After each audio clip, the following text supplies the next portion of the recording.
National Director over at ARC Facilities, and I travel around the country every week, and I'm a road warrior, and I meet with facilities folks, facilities directors, VPs of facilities, but more importantly, the guys and the gals on the team that are out in the field, that are fixing everything.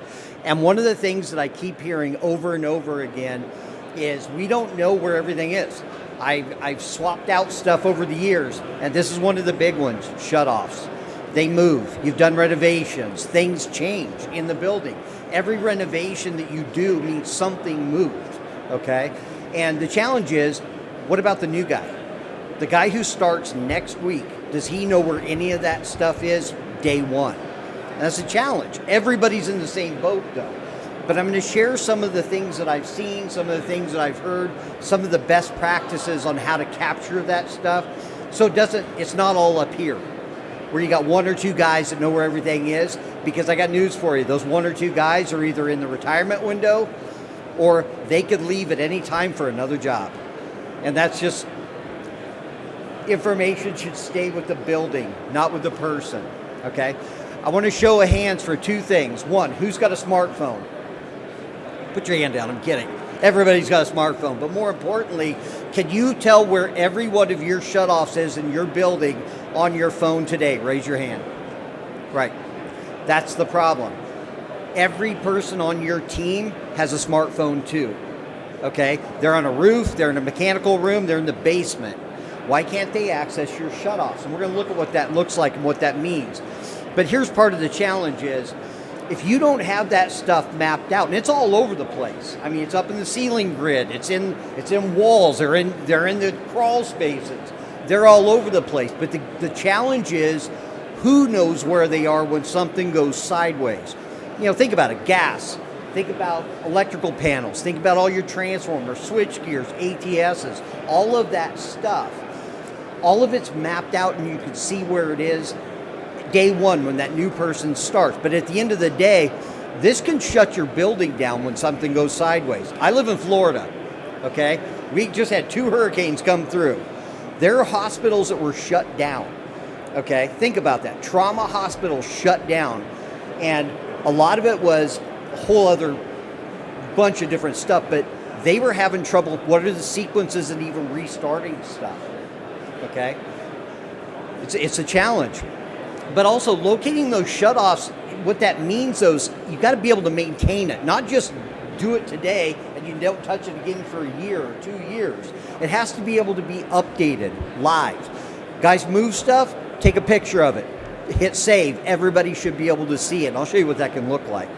Also, if you've got multiple locations, it's impossible for someone to remember where every shutoff is. It's not going to happen, especially if you've got multiple sites. The other challenge is it can immediately shut your building down when something goes sideways, or it can shut it down for a while, or even sections of the building. And you can see some of these photos here. That picture in the upper left-hand corner, that happened in 45 minutes in a trauma hospital in Atlanta. 45 minutes that happened, all right? So, again, the guy who knew where the shutoff was on vacation. He takes cruises. Want to know why he takes cruises? His cell phone doesn't work. You can't call him. He's the guy. I mean, he's the one guy. And again, it can just go sideways quickly. Here's a story, and this is actually one of my clients. This is a K through 12 school district in California. Okay, Saturday. Unit catches on fire. Fire department rolls up to the building. They're not going to just start dumping water on this thing. They need to kill the power, right? So they call the on-call number. The girl who's been on the job for 2 weeks is the HVAC tech, right? She's on call on a Saturday. Rolls up to the building. We need to know where the shutoff is. Grabs her phone, goes like this. It's in this room. Unlocks the door. Here's a picture of it. It's the second breaker down on the right. Goes in there, kills the power. They put out the fire.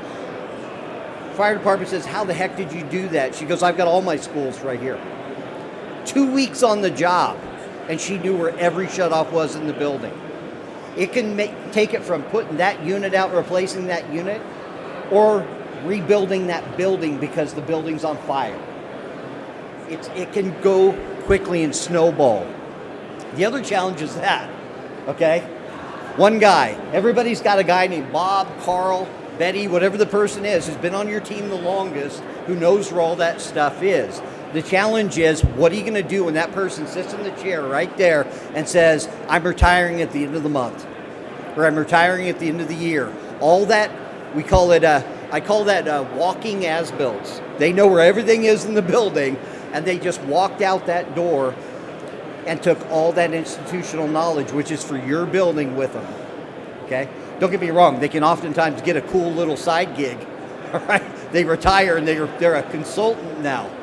But at the end of the day, you need to know where all that stuff is, and so does your team. The other challenge is, and again, this is why it's so important, is it can snowball quickly. And every minute, I kind of look at it this way, every minute that water runs, and I always say water finds a way. Every minute that water runs, it's like a gas pump. It just costs you more money to fix. And it's just rolling and rolling and rolling. And it doesn't take long for that to add up. This is another story, all right?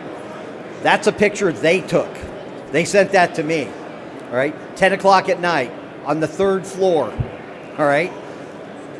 Security guards doing his walk, found it, all right? 2+ hours to find the shutoff. It's doing that for 2.5 hours. Think about that. That's on the 3rd floor. Water went all the way to the 1st floor, right? And again, that doesn't take long for something to go sideways. And it impacted the tenants. It impacted a whole bunch of different folks. So think about, if that happens in your building, who's that going to impact? So you want to minimize that by your entire team, your security guards, everybody being able to know where all those shutoffs are. And you can even put in how to shut it off. But also managing those shutoffs. Do you have in your PM schedules a valve system or a valve checklist that you're going to check those on a regular basis? I can't tell you how many guys I talk to that they don't exercise the valves. It's just a time thing. It really comes down to it. We don't have time. But they go out there and then they do turn the valve and it snaps off in their hand. It happens, right? But it's really important. And I've got some different checklists that I've got from folks that I'm happy to share out with you that might be able to help you if you want to implement something like that. But field verifying where that stuff is a big deal. And most folks, they just don't, you're hearing me say that word again, time. They don't have time to do it. If they had time, they would have done it already, right? But our team, when they go out, and I encourage you, come by the booth, the guys will show you what that looks like even more so, but field verifying what's out in the field, okay?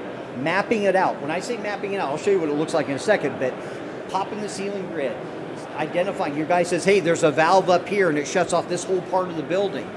Pop that ceiling tile, put it on a pin on a floor plan, and everybody sees where it is, even what tile to pop, right? Where are all your mains outside? Where are the backflows? Where's all the other stuff in the building? What does it serve? And I'll show you what that looks like. But again, it's field verified against what's really out there. And that's the end of the day. That's what you really want. This is my team taking these photos. We're traveling around the country. I told you I'm a road warrior. We're going to be in Florida next week. We're in Florida next week. We're going to be doing 6 hospitals over in Hawaii. They got the same problem. Their schools, we're doing stadiums. We just finished MetLife Stadium, okay? They got the same challenge. And it's not their fault.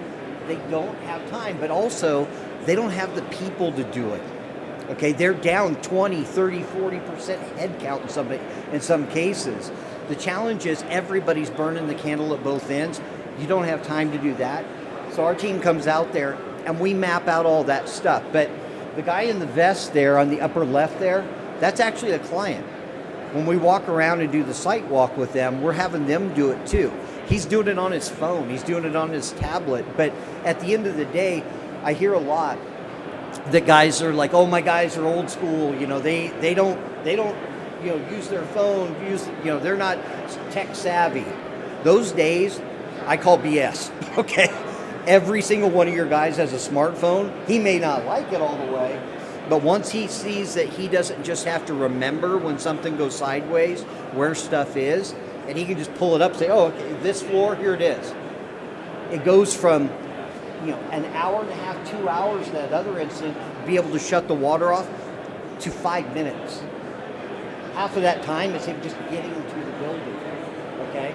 But on his way, he could actually circle it and text message it to the guy who's standing in the doorway of the building, and then he goes and turns it off.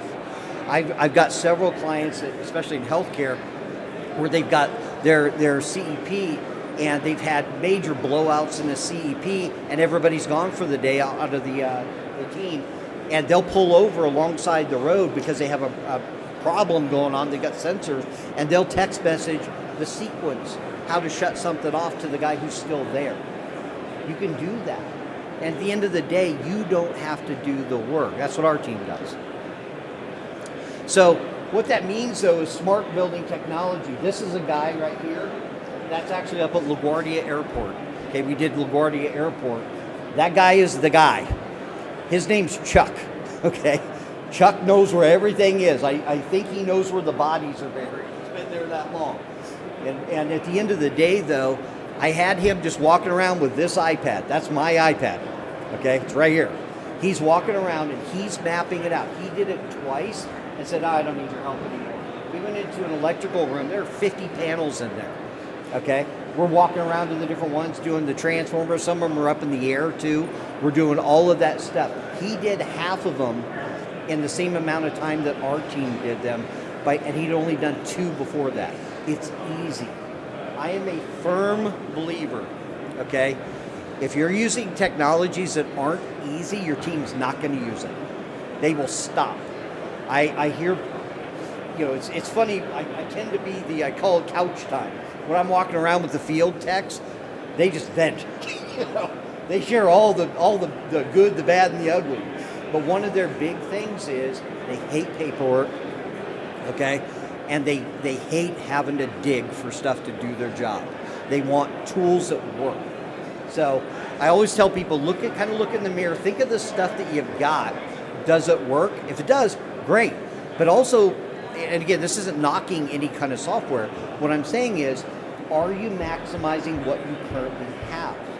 You may have something that does what you don't even realize it can do, and you're already paying for it.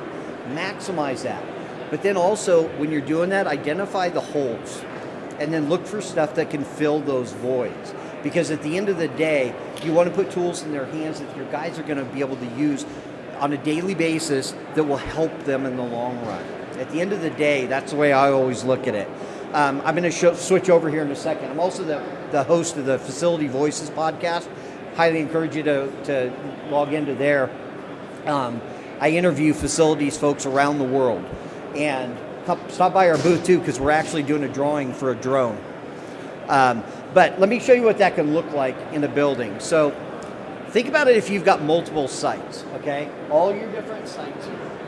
And you want to be able to see all your buildings at one particular site. So let me tap on that, okay? And I want to see building plans. So you got a site plan. I want to see all the stuff for building 4, right? So when I want to find a shutoff, I want to hit a button that says shutoffs. I don't want to have to dig. I don't want to have to look through a whole bunch of plan sets, try and figure out where that stuff is. I hit the shutoff button, and now it's all organized by floor. This is what our team goes out and maps out. So first floor, they're all identified by type. So if you want to sort by a particular type, or you want to see them all, but you got a water incident that's happening in your building, you want to find it right now, you pull your phone out of your pocket and you're seeing the same thing that I'm showing right here. If I've got something going on in this part, here's a water valve, okay? Even photos of it. What part of the building does that shut off, all right? Also, if you have a zone map that shows what every valve shuts off, you can link to that zone plan showing what it shuts off. Everybody on the team now sees that. If you change something or you move something, let me show you how easy that is. Let me hard press my finger on that. See that little pop-up says move? See, that's in the wrong spot. I want to move it. I can drag that thing wherever I want. Let's drag it over here. I tap the screen, it just moved, and everything just moved with it. That's how easy it is to add stuff, right? If I want to see electrical panels, okay, I can turn on just the panels and I can see, okay, here's the panel. We take photos of the panel schedule, we take photos of the panel itself, but more importantly, we put in the name of the panel. So let me role play this with you. One of the hospitals that we work with is MLK Hospital in Compton, in California. Okay, every outlet that they've got in the building, all of them have a little sticker on it that says circuit breaker, whatever.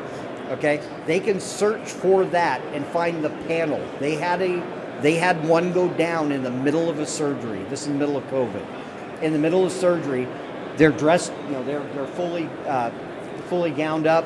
Went in there, found the number, searched, found it's in the electrical room right down here, right down to the breaker, and turned it right back on in just a couple of seconds. That's how fast you can respond when something's going sideways. First shift, second shift, third shift, doesn't matter. Everybody's looking at the same stuff. But also, it's not just the two people on your team that knows where stuff is. New guy who starts yesterday, okay, sees that.